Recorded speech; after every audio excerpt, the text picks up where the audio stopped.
Hey everyone, welcome back to my channel, and before you judge the massive amount of makeup that is on my face, let me explain what today's video is about.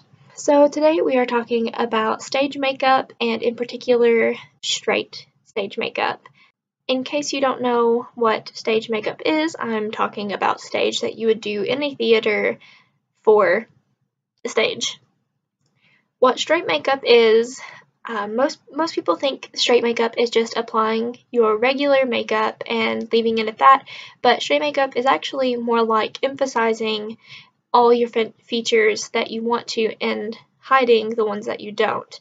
Pushing everything forward that you want the audience to see and receding back what you don't want them to see. So for me today, that means shading in my forehead, contouring my nose, accentuating my eyes, my lips, and my cheeks. We also have a really rough contour, but the thing you have to remember with theater is that everything is seen from a distance, and so usually more is more, and less is definitely not more. Because if you apply a little of something, then it's not going to catch in the audience. The only reason you can see it really clearly right now is because I'm right here in front of the camera, but if I were to move all the way back here, you can't really see it anymore. Before we get into the tutorial, and I'll leave a timestamp around here somewhere, I want to talk about what is stage makeup. I know I've already distinguished that it's for theater, but what's the difference in stage makeup and street makeup, what we wear every day? Well, stage makeup is usually a lot thicker and a lot heavier than the foundation or blushes or highlighters that we use every day, and they also are used in different ways to create different effects. Stage makeup is something that you do not want to have on long, and you'll see I do not apply a primer because I know that as soon as the show's over or as soon as the video's over that I'm doing, I need to take it off immediately because it is very, very prone to break you out, and you do not want it to stay on your face longer than it has to be there. So today, everything I'm going to use is from a Ben Nye makeup kit, and I also did a review on it if you want to get my full in-depth thoughts on it. I will leave that link in the description box and put a time card up about around now. If you'd like to see how I transform my face from what it usually looks like into this more defined forward face, then keep on watching. So the first thing I did, I went ahead and did my brows off camera, mainly just because I followed the natural shape of them. I'm going to go back though, because this one doesn't look as intense as the other side. I may go back and blend in this right here since it's so stark. But I am aware that the rest is very, very harsh because if you've been around this channel for any length of time, you know that my eyebrows are very, very blonde. So from any sort of distance, sometimes even just from my chair to the camera, you can barely see that I have any. So it's especially important to make these dark for the stage, considering that they frame the rest of your face shape. And for the brows, I used the eyebrow pencil in the shade Taupe EP3 and this little double-sided brow brush. Next, I'm going to do foundation, and today I'm going to be mixing two shades. They are P42 Ultra Beige and PAS1 Natural Beige. You guys know that I am usually the fairest of the fair, but I got a tan this summer because I do color guard for my college's marching band. I'm going to take it on this little foam triangle. This is something that I would not recommend that you use an actual beauty blender or any sort of beauty sponge with because it is so thick that one, it'll be really hard to clean out, so it's best just to dispose of these, but then also it's going to stain horribly. So I'm going to start with a lighter shade, and then we'll build up with a darker shade as needed.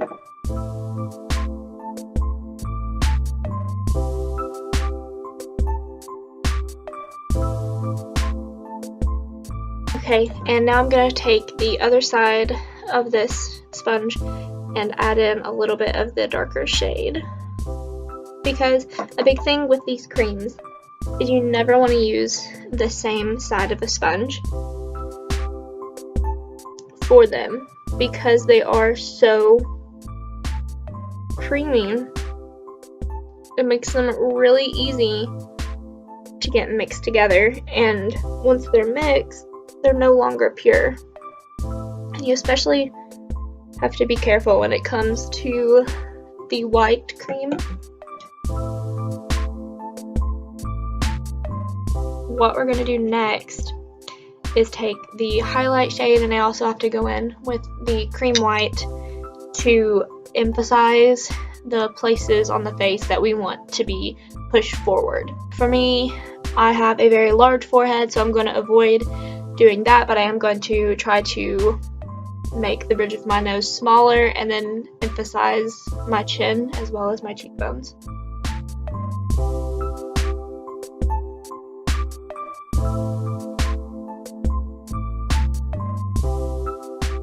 For the nose, I'm going to be taking this small FB3 brush and taking the highlight shade down the bridge as straight as I can.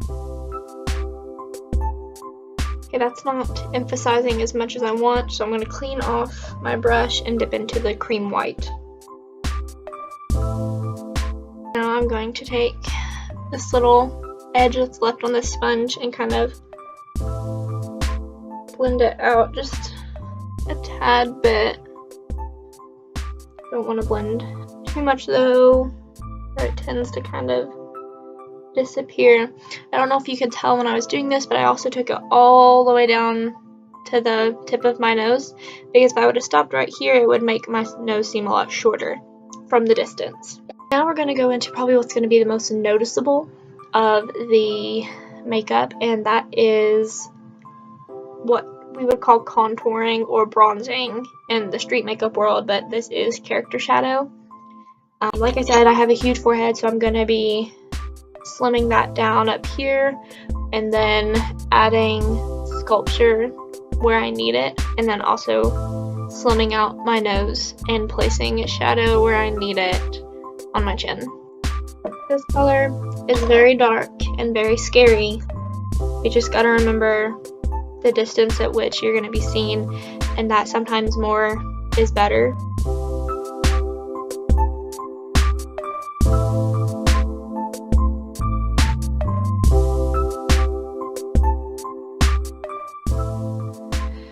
So like I said, I do have a large forehead, so I brought it quite a ways down and then over all the way to my temples, and now we're going to work on sculpting the cheeks and the jawline. I'm first going to apply the shadow with this brush. It is the FB7.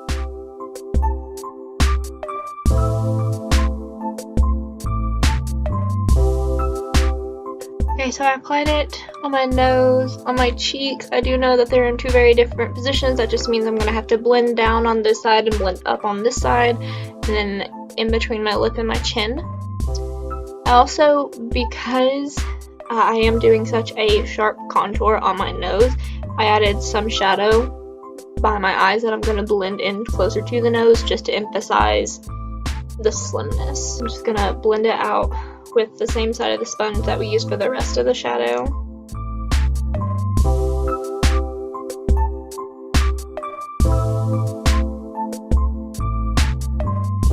Also going to apply some on the same brush on my jawline just to round it out some.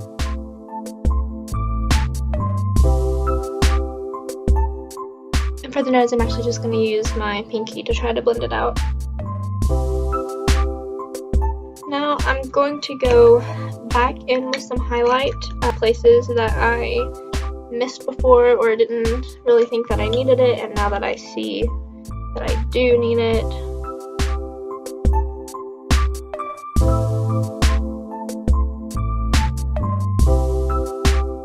I'm going to set everything with powder now and then move on to the eyes.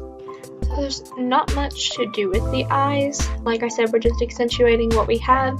So the main thing you want to do when doing straight makeup is line them to make sure that they are more defined. To do that, I'm using this black EP9 pencil.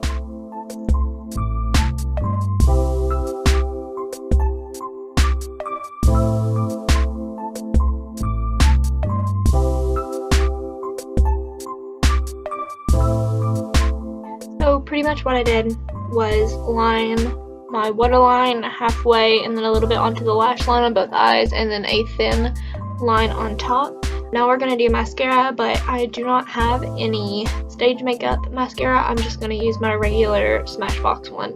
Now that the eyes are done, we're going to look at lips, and for this I'm just going to do a very natural color, but one to make sure that my lips can be seen. I'm going to use the lip pencil in the shade Plum Rose LP30 to line my lips, and then I'll be filling them in with the Dusty Rose or Natural Lip Color from the Fairlight Medium Female Kit.